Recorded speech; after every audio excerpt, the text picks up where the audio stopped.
We will start on this area, the Philodendron area, and on this side also, I will do the garden update on this side. What are the things that I've done just this morning? And I will include also this area for the garden update because I have something that I need to show to you of some plants that I propagated and I did for this vlog.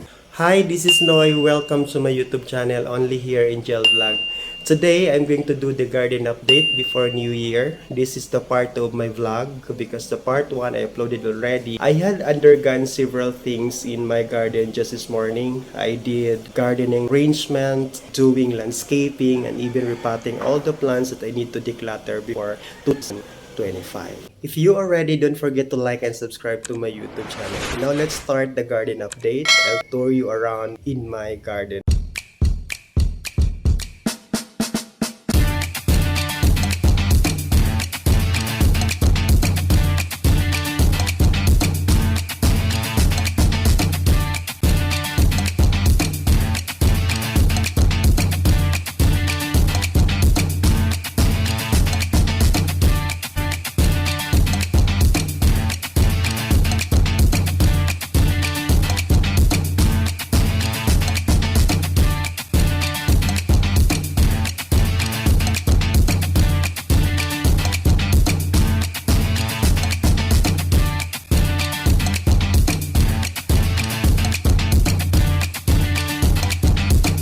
I'll start it here in the entrance near the main door. I have here my burley marks. It reverted after 3 months, I think, of my purchase in online. I think it lacks of vitamins like exposure to the sunlight and even the secret about putting some fertilizer because there is really a tricks about the variegated plants. So I also have here my hidden leaf. This is also a philodendron. This is a variegated type. So there is a green fellow about this. So I'd love to elevate this part because I have one stand that I bought in Shopee. I love white pots. I have 3 bigger pots here. So this is my philodendron. I forgot the name of this philodendron. But don't worry guys, you can also drop your comment. I forgot about the name of my philodendron, but I have a list. I have a notes about their names. So that's the first thing that I did early in the morning before New Year because I want to combine the green color with a touch of variegation. So that is the focal plant here. Let's proceed in this area. At the left side, I planted my money tree because I believe that money tree is always positioned in the east direction. I have here my aglonema boxer, so that's the red one. I did not cement this area because someday I'm planning to put the blocks and also use the Bermuda grass, the artificial one. So I have some newly propagated, my chestnut. This is also a money plant, so I put it here in the entrance. These are all newly cut philodendron. I planted that one almost 2 hours doing my gardening here. And what I did to my aglonema because it's getting leggy.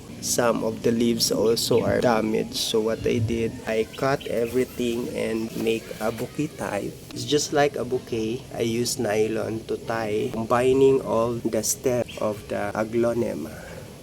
Look at that. It's really good. Look at this cardboard. This is the gift given to me by my friend. Going back here, this is a black knight philodendron. I think it needs a spray to give moist on the leaf. It requires cleaning. Maybe this afternoon I'll be doing misting of my philodendron. So this is painted lady. What I like this philodendron, the variegation, the color, and it is easy to grow. That is my red sun philodendron. I am really disappointed on this plant because it's been 3 years of growing, but then it keeps on giving me disappointment. Why? Look at that leaf. Once it unfurls, suddenly after 3 days, it will fall. I think I need to study more on this. Why is it cannot grow well? I put that one in different areas. Still, that plant is not giving such a lush. I scattered my rubber trees in different areas because it can give shade to some plants that are not requiring much direct sunlight, like this Philodendron aglaonemas dieffenbachia. So I put the Ficus elastica, the rubber trees at the back, in order to protect some plants in front. Just this morning also, I propagate through air layering, a marketing method, this Ficus elastica. So I have two. I'll just wait for 2 weeks to harvest that plant. And I trim also my palmera plant. I don't know the name of this plant. I like this because color is maroon and it is perfect also here, just giving a vibe, a different vibe to some plants under this one. Gives also a shade. Look at this mayui, my Philodendron mayui. I just let this Philodendron mayui to climb this pine tree that I cut. For some reasons, it damaged also our fence. But then I utilized this one as a climbing pole of this philodendrons, the mayui and the philodendron lemon lime. Let's proceed to this area, the philodendron area. So let's start it here. I'll just show you a very quick moment on this. I know everyone is watching how much you love also your plants, just like me. I'm really trying to cut this orange marmalade philodendron. But once you cut your philodendron, it will not give very huge leaf. So I will just let this orange marmalade to keep on giving a new leaf.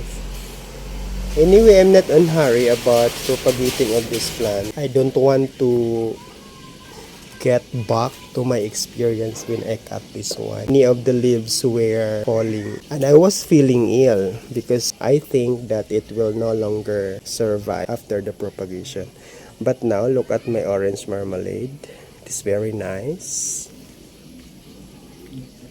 so colorful. Plus this giant philodendron belleti. This one of the expensive philodendrons that I got in my garden during the time of pandemic. Imagine one leaf is equivalent for 2,000 plus. How much more if you are going to propagate this one and sell in the market? Price of this is never go down, still increasing. Once the philodendron is expensive, it always remain expensive. I have here my philodendron josebuno.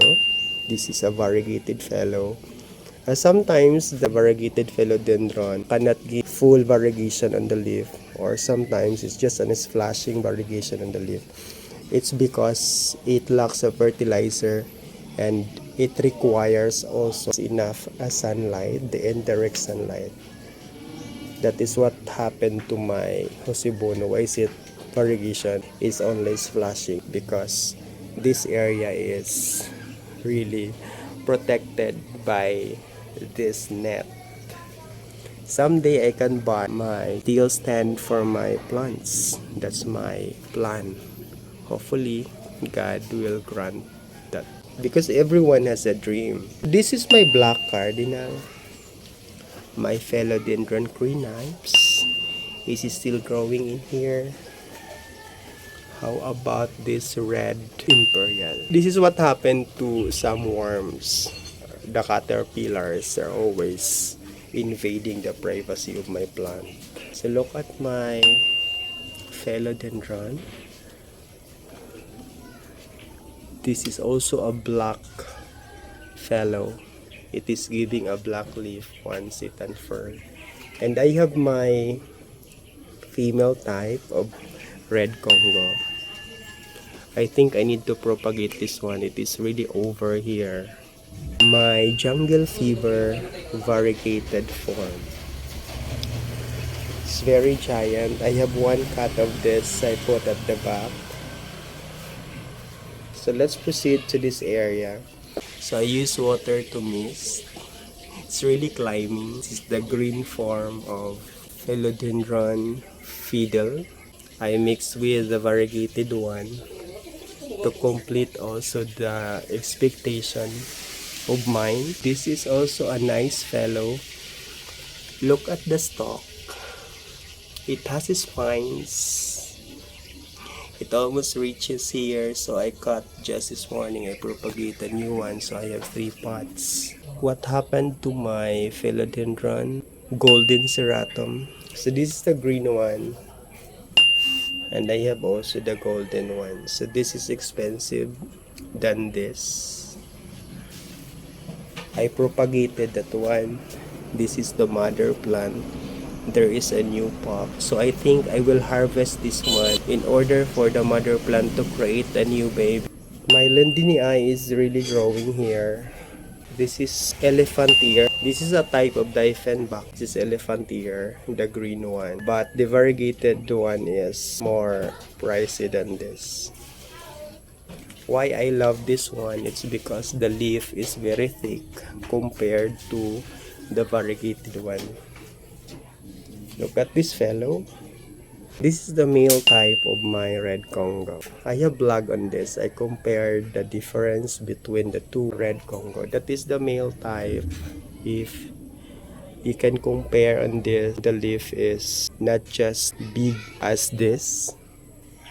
It is more elongated than the female leaf of the red Congo.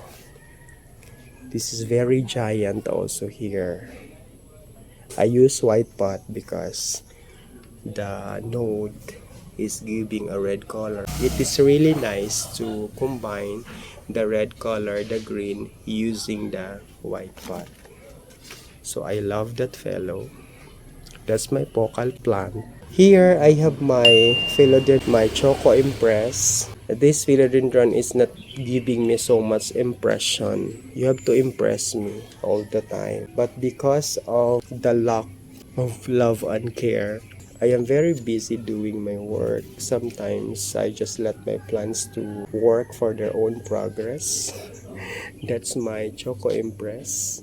I'm looking for the first leaf to unfurl, but we have to wait for 3 to 4 weeks. That will give a choco color of the new leaf.